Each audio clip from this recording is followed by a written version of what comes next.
الحمد لله نحمده ونستعينه ونستغفره ونؤمن به ونتوكل عليه ونعوذ بالله من شرور أنفسنا ومن سيئات أعمالنا من يهده الله فلا مضل له ومن يضلل فلا هادي له وأشهد أن لا إله إلا الله وحده لا شريك له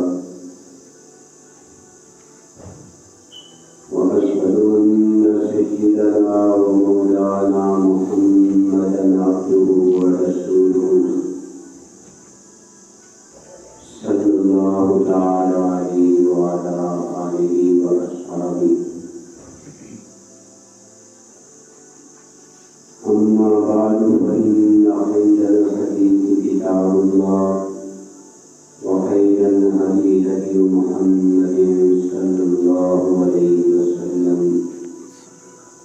وشر الأمور محدثاتها وكل محدثة بدعة وكل بدعة ضلالة وكل ضلالة في النار. قال الله تعالى في القرآن المجيد والفرقان الحميد ولا تمدن عينيك إلى ما متعنا به أزواجا منهم زهرة الحياة الدنيا لنفتنهم فيه ورزق ربك خير وأرضى. صدق الله مولانا العظيم. وقال النبي صلى الله عليه وسلم ليس الغنى عن كثرة العرب ولكن الغنى من النفس. وصدق رسوله النبي الأمي الكريم ونحن على ذلك من الشاهدين والشاكرين والحمد لله رب العالمين. اللهم صل على محمد وعلى آل محمد كما صليت على إبراهيم وعلى آل إبراهيم إنك حميد مجيد. اللهم بارك على محمد وعلى آل محمد كما باركت على إبراهيم وعلى آل إبراهيم إنك حميد مجيد. اللهم صل على سيدنا محمد النبي الأمي وعلى آله وسلم تسليما. انتہائی واجب القدر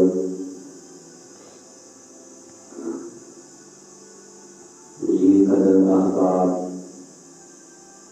محترم بزرگوں اور عزیز نوجوان دوستوں،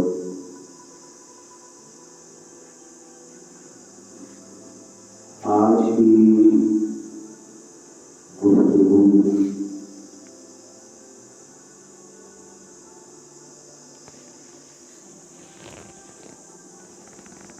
اس آیت کی بنیاد پر ہے جو خطبہ مسنونہ میں نے آپ کے سامنے تلاوت کی ہے، اور وہ گفتگو اور وہ عنوان معلوم کیا گیا ہے الغنا کے نام سے، یعنی بے نیازی۔ آج کی گفتگو کا موضوع کیا ہے؟ بے نیازی۔ ہر جمعہ کو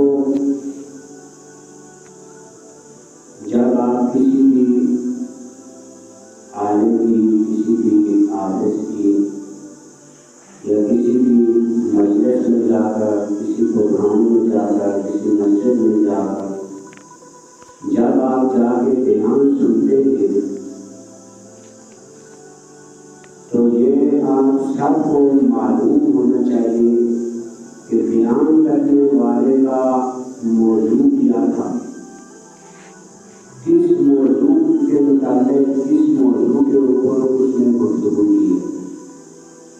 جب آپ کے ذہن میں یہ بات ہوگی کہ بیان کرنے والے کا موضوع یہ موضوع تھا، تو پھر آپ کو بات جلدی سمجھ آ جائے گی۔ اسی لیے ہر جمعے کو آپ جب آ کے یہاں پہ بیٹھتے ہیں تو میری عادت یہ ہے کہ انہیں سب سے پہلے خود ہی بتا دیتا ہوں کہ آج کا جو موضوع ہے وہ یہ موضوع ہے۔ تو ایسے ہی ان جمعوں کو جو موضوع ہے جس کا انتخاب میں نے کیا ہے وہ ہے الغنا، عربی کا لفظ ہے، اردو میں اس کو کہتے ہیں بے نیازی، بے پرواہی، بے نیازی۔ چونکہ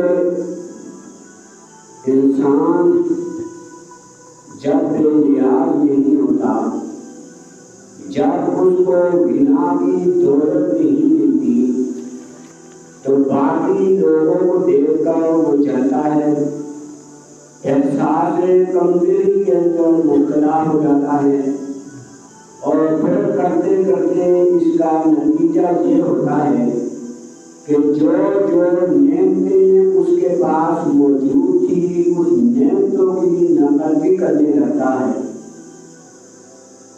اس نے لوگوں کی دی ہوئی نعمتوں پر نظر ڈالی، اپنی نعمتیں اس کو کمتر محسوس ہوئی، نتیجہ کیا نکلا کہ اس کے پاس جو نعمتیں تھیں اس نے ان نعمتوں کی ناشکری کر ڈالی کہ فلاں شخص کے پاس تو اتنی بڑی نعمت ہے، میرے پاس اس سے چھوٹی کیوں ہے، فلاں کے پاس اتنی جائیداد ہے، میرے پاس اتنی کمتر کیوں ہے، فلاں شخص نے اتنی دکانیں بنا ڈالی، میرے پاس ایک دکان کیوں ہے، فلاں شخص نے اتنے مکانات محلات بنا لیے، میرے پاس اتنے کم مکان، ایک مکان ایک کمرہ، یہ کیوں ہے۔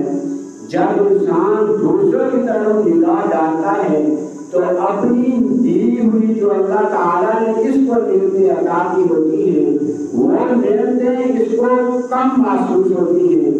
دو اس کے نقصان ہوتے ہیں، ایک تو یہ کہ یہ احساس کمتری کے اندر مبتلا ہو جاتا ہے، اور دوسرا یہ کہ اس نے اللہ تعالیٰ کی نعمتوں کی ناشکری کی تو جو اس کے پاس موجود نعمتیں تھیں اللہ تعالیٰ نے وہ اس سے واپس چھین لی۔ تو اسلام ہمیں کیا سکھاتا ہے؟ غنا۔ اسلام ہمیں کیا سکھاتا ہے؟ بے نیازی۔ اسلام ہمیں کیا سکھاتا ہے؟ قناعت پسندی، کہ جو کچھ آپ کے پاس موجود ہے آپ اپنی نعمتوں کا محاسبہ کیجیے، چھوٹی چھوٹی نعمتوں کا اللہ تعالیٰ کا شکر ادا کرنے والے بنیے، چھوٹی چھوٹی نعمتوں کا اللہ تعالیٰ کا شکر ادا کیا کیجیے۔ اس کا نتیجہ کیا ہوگا؟ فرمایا لئن شکرتم لأزیدنکم، اگر انسان کے پاس نعمتیں کم ہیں یہ ان نعمتوں کی شکر ادا کرتا ہے، اللہ تعالیٰ کا وعدہ ہے کہ جو میری دی ہوئی نعمت کا شکر ادا کرتا ہے میں اس کی نعمتوں میں اضافہ کرتا چلا گیا۔ تو یہ کب ممکن ہے کہ جب ہمارے پاس جو اللہ تعالیٰ کی دی ہوئی نعمتیں ہیں ان کے مقابلے میں اپنے کم تر لوگوں کو دیکھیں۔ آپ کے پاس جائیداد موجود ہے تو آپ یہ نہ دیکھیں کہ فلاں آپ کا محلہ دار جو شخص ہے، آپ کی برادری کے اندر جو شخص ہے، آپ کا جو عزیز ہے اس کے پاس تو اتنی زیادہ جائیداد ہے تو میرے پاس کم کیوں ہے۔ آپ یہ نہ دیکھیں، آپ یہ دیکھیں کہ میرے پاس اتنی جائیداد موجود ہے، اپنے سے نیچے والے شخص کو ڈھونڈے کہ آپ سے کم تر بھی کوئی ہے جب آپ اس انداز سے دیکھیں گے تو آپ ارد گرد کے ماحول کو جو دیکھیں گے کہ آپ سے کم تر لوگ بھی، کم امیر لوگ بھی جو آپ سے کم تر ہیں، مال و دولت کے معاملے میں آپ سے غریب ہیں، جب آپ ان کو نگاہیں ڈالیں گے تو آپ کے دل میں یہ احساس پیدا ہوگا کہ مجھے تو اللہ تعالیٰ نے بہت کچھ دیا ہے۔ جب یہ احساس پیدا ہوگا آپ کا دل اس بات کی گواہی دے گا، بساختہ آپ کی زبان پر الحمدللہ کا لفظ نکلے گا، اللہ تعالیٰ آپ کی نعمتوں میں اضافہ کرتا چلے گا۔ تو غنا کا معنی ہے بے پرواہ، غنا کا معنی ہے بے نیازی۔ اسلام ہمیں بے نیازی سکھاتا ہے۔ ہم کس کو زیادہ امیر سمجھتے ہیں؟ جس کے پاس کیا ہو، پیسہ ہو، مال و دولت ہو، جائیداد ہو، ہم اس کو کیا سمجھتے ہیں؟ امیر سمجھتے ہیں۔ لیکن نبی علیہ السلام نے ارشاد فرمایا کہ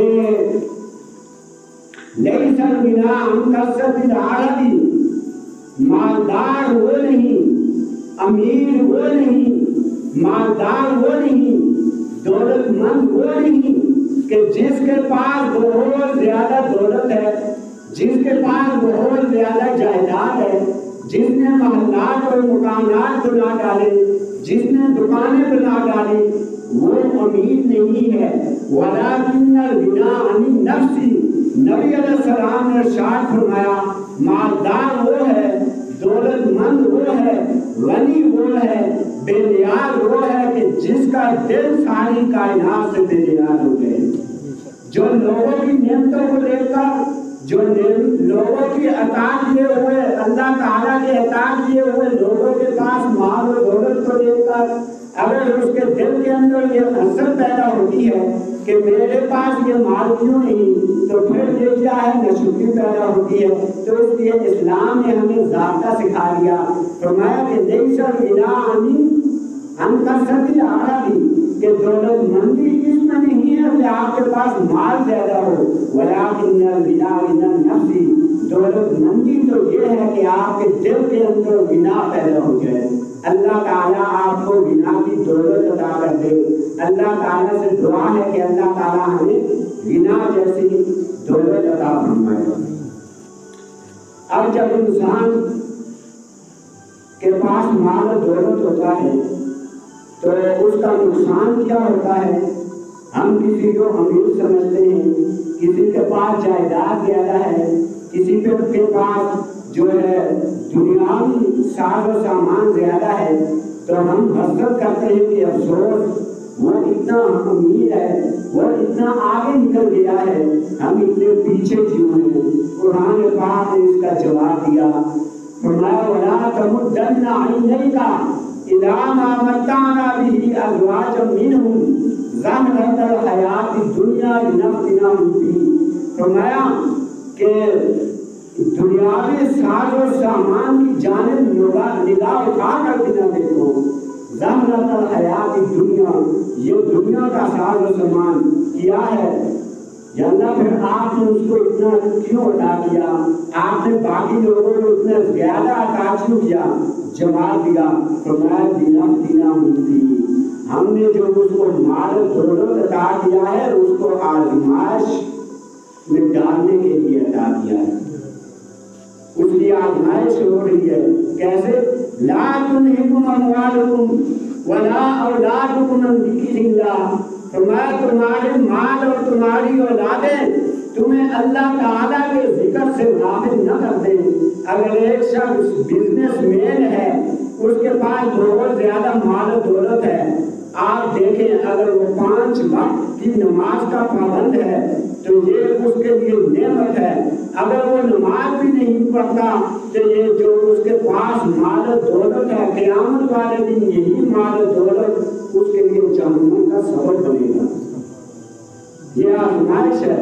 آپ کو کس نے کہہ دیا کہ مال و دولت نعمت ہے؟ مال و دولت لِنَفْتِنَهُمْ فِيهِ، ہم نے مال دولت لوگوں کے اس لیے عطا کیے کہ ہم لوگوں کی آزمائش کر سکیں۔ کسی عالم نے کیا خوب کہا کہ اللہ تعالیٰ اگر کوئی نعمت لے کر آزمانا چاہے تو اس آزمائش پر، اس امتحان پر جو ہے کامیابی حاصل کرنا آسان ہے، لیکن اللہ تعالیٰ کسی کو دولت دے کر آزمائے تو فرمایا وہ مرنا بہت مشکل ہے۔ بڑے بڑے لوگ ناکام ہو جاتے ہیں، بڑے بڑے لوگ ناکام ہو جاتے ہیں کہ جب آپ کے پاس مال و دولت ہوتا ہے تو سب سے پہلی چیز یہ ہے کہ آپ کے دل کے اندر تکبر جیسی گندی مت آپ کو لاحق ہو جاتی ہے۔ اس کا نتیجہ کیا ہوتا ہے کہ انسان اللہ تعالیٰ کی نگاہوں میں گر جاتا ہے، انسان دنیا میں بھی رسوا ہو جاتا ہے اور آخرت میں بھی رسوا ہو جاتا ہے۔ پھر یہ مال اللہ تعالیٰ کے ذکر سے آپ کو غافل کر دیتا ہے۔ انسان مال بٹورنے میں اتنا زیادہ مگن ہو جاتا ہے کہ اس کو مؤذن کی اذان بھی پھر سنائی نہیں دیتی، کانوں کی سماعتوں سے ٹکراتی تو ہے لیکن ایک کان سے گھستی ہے دوسرے سے باہر نکل آتی ہے، دل و دماغ کے اندر وہ راسخ نہیں ہوتی، اور وہ اذان، وہ مال و دولت جو اس کو اللہ تعالیٰ کے گھر کے اندر آنے کے لیے رکاوٹ بنتا ہے، وہ مال اس کے لیے عذاب ہے، عذاب ہے۔ وہ اس کے لیے نعمت نہیں ہے، وہ اس کے لیے نعمت ہے۔ وہ انتہائی سخت آزمائش میں مبتلا ہے۔ یہ تو آنکھیں بند ہونے کے بعد ہی پتہ چلے گا کہ اس نے جو مال کمایا تھا آج اس کا مال کہاں ہے اور یہ کیا مال کام آ رہا ہے۔ نبی علیہ السلام نے ارشاد فرمایا کہ ابن آدم کے پاس اگر ایک واقعی ہو مال و دولت کی تو فرمایا کہ اس کی حسرت بڑھتی چلی جاتی ہے، یہ تمنا کرنے لگے کہ میرے پاس دوسری بھی واقعی ہو مال و دولت کی، یعنی انسان کی حسرت بڑھتی چلی جاتی ہے۔ اور فرمایا کہ ابن آدم کے پیٹ کو مٹی کے سوا کوئی چیز نہیں بڑھ سکتی۔ یہ دنیا کا مال و دولت بٹورتا ہے، کماتا ہے، اپنی جان کی فکر بھی نہیں کرتا، اپنے بیوی بچوں کی تربیت کی بھی فکر نہیں کر پاتا، ان کو کھلانے میں لگا ہوا ہے اور خود بھی کماتا ہے، لیکن نتیجہ کیا نکلتا ہے؟ کماتے کماتے کماتے کماتے مکانات بناتے جائیداد خریدتے خریدتے اس دنیا کو خیر آباد کہہ دیتا ہے۔ پھر جب آنکھیں بند ہوتی ہے تو فرمایا اللہ کو مال کی کثرت نے تمہیں ہلاک کر دیا، حتی زرتم المقابر، یہاں تک کہ تم قبر کی دیواروں سے جا کے کہو گے کلا سوف تعلمون، ہرگز نہیں، یقیناً تم جان لو گے۔ دنیا کے اندر تو ہماری آنکھیں کھلی ہیں، ہمیں محسوس نہیں ہوتا مال کی محبت میں، لیکن وہاں پر جب امتحانات آئیں گے، جب وہاں پر سوال و جواب ہوں گے، ثم کلا سوف تعلمون، پھر فرمایا تو تم عنقریب اس وقت جان لو گے۔ تو اس لیے زیادہ مال دولت کیا ہے، یہ اگر انسان مومن ہے اور اعمال کا پابند ہے، اس مال کو صحیح راستوں پر لگاتا ہے تو یہ اس کی نشانی ہے کہ یہ مال اس کے لیے نعمت ہے، اللہ تعالیٰ کی طرف سے نعمت ہے۔ لیکن اگر وہ مال کے ذریعے سے غافل ہو جاتا ہے تو یہ اس بات کی دلیل ہے کہ یہ مال اس کی ہلاکت کا سبب بننے والا ہے۔ تو اس لیے نبی علیہ السلام نے ارشاد فرمایا جب آدم تفرغ لعبادتی املا صدق غنى واسد فقرك وان لا تفعل ملأت يديك شغلا ولم تسد فقرك۔ آپ صلی اللہ علیہ وسلم نے ارشاد فرمایا کہ اے ابن آدم، تو اپنے آپ کو اللہ تعالیٰ کی عبادت سے فارغ کر دے، اللہ تعالیٰ کی عبادت کے لیے اپنے آپ کو کیا کر دے؟ تفرغ، اپنے آپ کو فارغ کر دے۔ اللہ تعالیٰ نے ارشاد فرمایا کہ جس نے یہ کام کیا تو میں اس کا سینہ گناہ سے بھر دوں گا، ساری کائنات سے اس کو بے نیاز کر دوں گا، وہ نہ تو کسی کے سامنے ہاتھ پھیلانے والا بنے گا اور نہ ہی جب کسی کی طرف دیکھے گا تو ان کی آنکھیں لالچ کھائیں گی کہ افسوس یہ میرے پاس ہوگا۔ مال اس کو یوں لگے گا جیسے مٹی کا ڈلا ہوتا ہے تو مال اس کے سامنے ایسے ہو جائے گا. اس کو کیا کہتے ہیں؟ غنم. پھر فرمایا کہ نبی علیہ السلام نے ارشاد فرمایا کہ اللہ تعالیٰ فرماتے ہیں وَأَشُدَّ فَقْرَكَ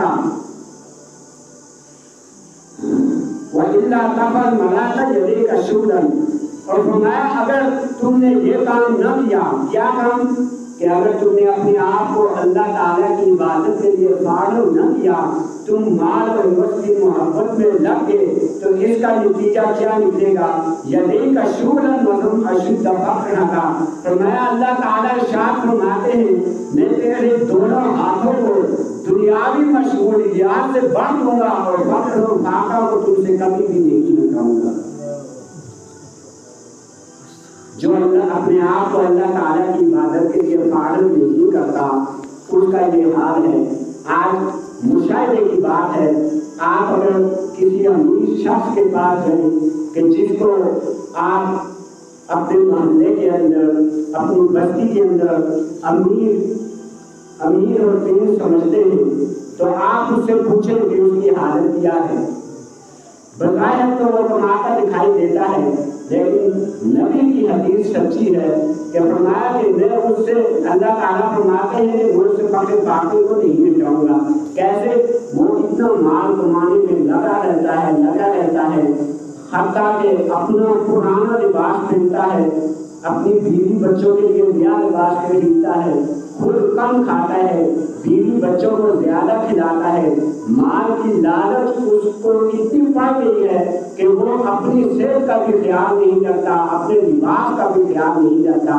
گویا کہ جو وہ کماتا ہے اس سے برکت اس انداز سے اٹھا لی گئی کہ اسے کھانا بھی صحیح انداز سے نصیب نہیں ہوتا. اور فرمایا کہ دنیاوی کاموں کے اندر اللہ تعالیٰ اسے مشغول کر دیتے ہیں. جو اپنے آپ کو اللہ تعالیٰ کی عبادت کے لیے فارغ نہیں کرتا. ہم نماز جب پڑھتے ہیں، بعض اوقات ہم مسجد میں آتے ہیں، لیکن ہمارا جسم تو مسجد میں ہوتا ہے لیکن ہمارا دل و دماغ بازار میں گھومنا ہوتا ہے، ہمارا دل و دماغ تجارت میں گھومنا ہوتا ہے، ہمارا دل و دماغ باہر کے چکر لگا رہا ہوتا ہے. یہ کیا وجہ ہے؟ کہ مال و دولت کی محبت ہے. تفرق کا معنی یہ ہے کہ جب آپ مسجد کے اندر تشریف لے آئیں تو اس وقت مسجد میں جب آپ تکبیر تحریمہ کہہ کر نیت باندھتے ہیں، اللہ اکبر کہتے ہیں، تو آپ دنیا کی تمام مصروفیات، دنیا کے تمام خیالات، دنیا کی تمام پریشانیاں، ہر قسم کی فکر آپ باہر چھوڑ کے آ جائیں. آپ کہیں کہ ابھی میں اللہ تعالیٰ کے سامنے کھڑا ہوا ہوں، اب میرے اور اللہ تعالیٰ کا معاملہ ہے. کچھ دیر کے لیے میں اپنے آپ کو صرف اللہ تعالیٰ کے لیے خالص کرتا ہوں. مخلصین لہ الدین، خالص اللہ تعالیٰ کی عبادت کی جائے. تو یہ ہے تفرق. اس کو کہتے ہیں اپنے آپ کو فارغ کرنا، اور اس عبادت کے اندر ریاکاری بالکل نہ ہو. فرمایا جس نے میری عبادت کے لیے اپنے آپ کو فارغ کر دیا تو میں اس کو کیا عطا فرماؤں گا؟ سب سے پہلا انعام اس کے لیے یہ ہوگا کہ فرمایا میں اس سے فقر و فاقہ بھی ہٹا دوں گا اور اس کے دل میں غنا پیدا کر دوں گا. نبی علیہ السلام کا ارشاد ہے، مسلم کی حدیث ہے، فرمایا قد افلح من اسلم ورزق کفافا وقنعه اللہ بما آتاہ. آپ صلی اللہ علیہ وسلم نے ارشاد فرمایا وہ شخص فلاح پا گیا. مومن کی صفات کو گویا اس حدیث کے اندر بیان کیا. فرمایا قد افلح، وہ شخص فلاح پا گیا. کون؟ من اسلم، جو اسلام لایا. اسلام لانے کے بعد اللہ تعالیٰ نے اس کو رزق کفافا، اللہ تعالیٰ نے ضرورت کے مطابق اس کو رزق عطا کر دیا. اور وقنعه اللہ بما آتاہ، جو کچھ اللہ تعالیٰ نے اس کو عطا کیا ہے اس پر اس نے قناعت پسندی اختیار کی. اس نے کہا کہ میرے پاس جتنا ہے میں اس پر اللہ تعالیٰ کا شکر ادا کرتا ہوں. نبی علیہ السلام نے فرمایا جو شخص یہ عمل کرتا ہے اللہ تعالیٰ اسے کامیابی کی سند عطا کرتے ہیں. کیا؟ کہ جو اسلام لایا، ایمان لایا اور اس کو اتنا رزق ملا کہ جو اس کی ضرورت پوری کر دیتا تھا، اور اس نے اس پر قناعت اختیار کی، زیادہ کی طلب نہیں کی، تو فرمایا کہ وہ شخص کامیاب ہو گیا۔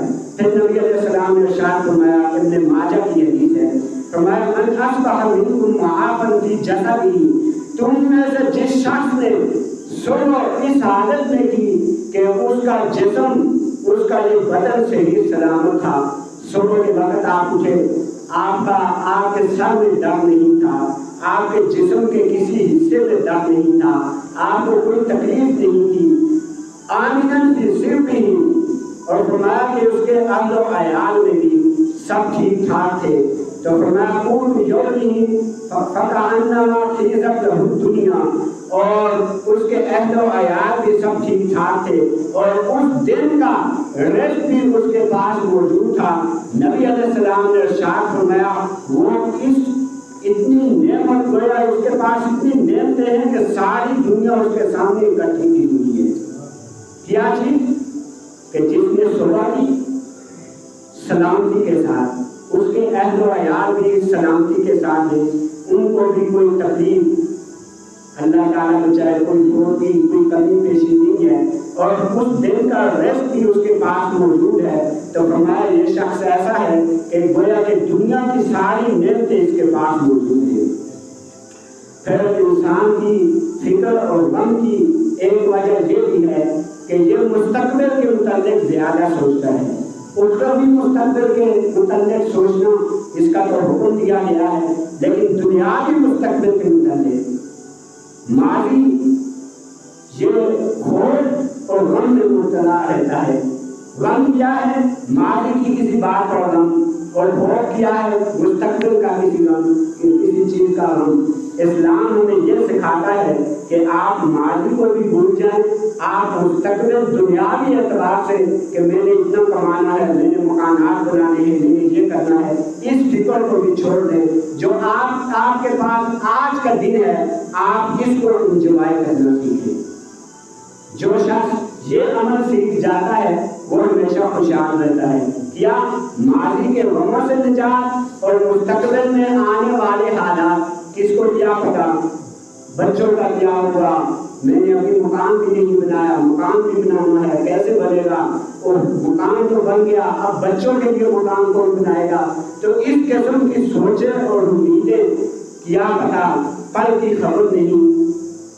ہم کتنی لمبی امیدیں باندھے رکھتے ہیں، لیکن معلوم نہیں ہوتا کہ ٹھیک ٹھاک چلتا پھرتا انسان آپ کو اطلاع ملتی ہے ابھی تو آپ کے ساتھ تھا، ابھی اس کا انتقال ہو گیا۔ تو اس لیے موت کی کوئی جو ہے وہ وقت متعین نہیں۔ تو فرمایا کہ نبی علیہ السلام نے ارشاد فرمایا کہ جس کے پاس یہ قناعت پسندی والی نعمت ہے، ترمذی کی حدیث ہے، اب انسان احساس کمتری کے اندر مبتلا کیوں ہوتا ہے کہ جب یہ اپنے اوپر بلند لوگوں کو دیکھتا ہے، فلاں امیر ہے، فلاں مکان بناتے ہیں، فلاں کے پاس اتنی مال و دولت ہے، تو اس کی جو ہے علاج نبی علیہ السلام نے ارشاد فرمایا انظروا الی من هو اسفل منکم، تم ان لوگوں کی طرف دیکھو کہ جو تم سے کیا ہے کمتر ہے، مال و دولت کے اعتبار سے تم سے کمتر ہے۔ جو گفتگو کے آغاز میں نے کہا کہ جب انسان کسی اپنے کمتر والے مال کو دیکھتا ہے تو اس کے دل میں ایک شکر کی نعمت پیدا ہوتی ہے، پھر وہ اللہ تعالیٰ کی نعمت کا شکر ادا کرتا ہے۔ وَلَا تَنظُرُوا إِلَىٰ مَن فَوْقِكُمْ، اور فرمایا ان لوگوں کی طرف نہ دیکھو جو مال و متاع میں تم سے زیادہ دیتے ہیں، جن کے پاس زیادہ مال و دولت ہے، تم ان لوگوں کی طرف دیکھنا چھوڑ دو۔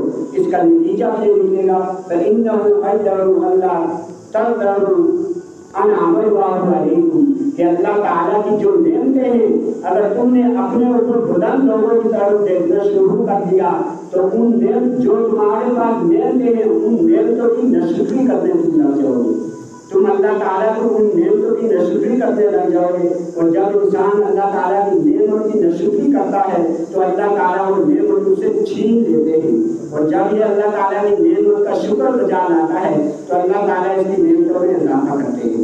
بخاری کی روایت ہے، حدیث پاک کے اندر آتا ہے نبی علیہ السلام نے ارشاد فرمایا اذا انظر احدكم الى من غضب عليه المال والخلق فلينظر الى من هو اسفل منه ممن غضب عليه. کہ فرمایا جب تم کسی شخص کو دیکھو کہ شکل و صورت کے اندر آپ سے زیادہ خوبصورت ہے یا قد باڑی قوت جسامت قد و قامت کے اعتبار سے آپ سے زیادہ ہے تو فرمایا تم اس کو دیکھنا چھوڑ دو, تم اپنے سے کمتر لوگوں پر نظر ڈالنا شروع کر دو. ایسے ہی مال متا کے معاملے میں بھی جب تم کسی کے پاس مال متا زیادہ دیکھو تو اس کو دیکھنا چھوڑ دو, اپنے سے کم تر لوگوں پر نظر ڈالو. ایسے کرنے سے تمہیں کیا ہوگا, قناعت پسندی والی دولت سے تمہیں اللہ تعالیٰ عطا فرمائیں گے. وہی کہتے ہیں کہ دل کے اندر کسی کے مال دولت کو دیکھ کر یہ حسد پیدا نہ ہو کہ افسوس میرے پاس بھی وہ ہوتا, بلکہ اسلام ہمیں قناعت پسندی سکھاتا ہے کہ قناعت پسندی سے دنیا میں رہو, اس انداز سے رہو کہ جیسے دنیا میں کوئی مسکانہ کا غریب الاوعاد السبیل, کہ دنیا میں ایسے رہو جیسے کوئی لا چلتا مسافر ہے. جب انسان لمبی امیدیں اور اپنے سے اوپر لوگوں کو دیکھنا شروع کر دیتا ہے تو اس کی پریشانیوں میں اضافہ ہوتا چلا جاتا ہے, اس کی پریشانیوں میں اضافہ ہوتا چلا جاتا ہے. مجھ سے پچھلے جمعہ میں بیان کیا تھا, میں نے وہ سورۃ الزخرف کے اوپر بیان کیا تھا, تو کسی نے سوال پوچھا تھا. اس بیان میں نے کہا تھا کہ نبی علیہ السلام پر جب وحی بند ہوئی تو آپ صلی اللہ علیہ وسلم نے ارشاد فرمایا میں کل بتاؤں گا. تو شاید سوال کرنے والے نے مجھ سے سوال پوچھا کہ آپ نے یہ بات کہاں سے نقل کی ہے, کون سی جگہ پہ لکھا ہوا ہے. تو میں آج اس کی وضاحت کر دیتا ہوں. سورۃ الکہف کی آیت وَلَا تَقُولَنَّ لِشَيْءٍ إِنِّي فَاعِلٌ ذَلِكَ غَدًا, اس آیت کی تفسیر کے اندر آپ دیکھیں گے تو آپ کو اس پورے واقعے کی تفسیر مل جائے گی. میں نے کہا تھا کہ نبی علیہ السلام نے ارشاد فرمایا جب اللہ تعالیٰ نے وحی کیوں بند کی تھی کہ آپ نے انشاءاللہ نہیں کہا تھا. اس کی تائید ایک اور حدیث کرتی ہے, بخاری کی روایت کے اندر موجود ہے. حضرت سلیمان علیہ السلام نے ارشاد فرمایا, جو اللہ کے نبی تھے, لَأَطُوفَنَّ اللَّيْلَةَ عَلَىٰ امْرَأَةٍ أَوْ تِسْعٍ وَتِسْعِينَ كُلُّهُنَّ يَأْتِي بِفَارِسٍ يُجَاهِدُ فِي سَبِيلِ اللَّهِ. فرماتے ہیں کہ آج رات میں اپنی 99 یا 100 بیویوں کے پاس جاؤں گا. مفتی ظفر علی خان رحمۃ اللہ علیہ فرماتے ہیں کہ حضرت سلیمان علیہ السلام کی 900 بیویوں کی, کتنی بیویوں کی؟ حضرت سلیمان علیہ السلام کی 900 بیویاں تھیں. بہرحال حدیث سے ہمیں یہ بات پتہ چلتی ہے. حضرت سلیمان علیہ السلام نے ارشاد فرمایا لا تُوفَنَّ اللَّيْلَةَ عَلَىٰ مِئَةِ امْرَأَةٍ أَوْ تِسْعٍ وَتِسْعِينَ كُلُّهُنَّ يَأْتِي بِفَارِسٍ يُجَاهِدُ فِي سَبِيلِ اللَّهِ. فرمایا آج رات میں اپنی 99 یا 100 بیویوں کے پاس جاؤں گا اور ہر بیوی سے ایک بچہ پیدا ہوگا جو اللہ کے راستے میں جہاد کرے گا. فقال له صاحبه, سلیمان علیہ السلام کے پاس جو شخص تھا اس نے کہا قل انشاءاللہ, اے اللہ کے نبی آپ ساتھ انشاءاللہ کہہ دیجئے. فلم یقل انشاءاللہ, حضرت سلیمان علیہ السلام انشاءاللہ کہنا بھول گئے اور انہوں نے انشاءاللہ نہیں کہا. فلم تحتمل منهن الا امرأة بشق رجل, فرمایا 9 یا 99 بیویوں سے سلیمان علیہ السلام نے انشاءاللہ نہیں کہا تو 9 یا 99 بیویوں سے سلیمان علیہ السلام کی بیویوں سے ایک بیٹا پیدا ہوا, وہ بھی ادھورا پیدا ہوا. والذی نفس محمد بیدہ, نبی علیہ السلام نے ارشاد فرمایا اس ذات کی قسم جس کے قبضہ قدرت میں میری جان ہے, لو قال انشاءاللہ فلن یجاہدوا ان فرسان اجمعون, اگر سلیمان علیہ السلام انشاءاللہ کہہ دیتے تو 9 یا 99 بیویوں سے سب کے سب بچے پیدا ہوتے, ہر بچہ مجاہد بن کے پیدا ہوتا اور اللہ کے راستے میں جہاد کرتا. تو اس لیے جو سوال پوچھا گیا تھا اس کا جواب بھی ہو گیا ہے. اللہ تعالیٰ کو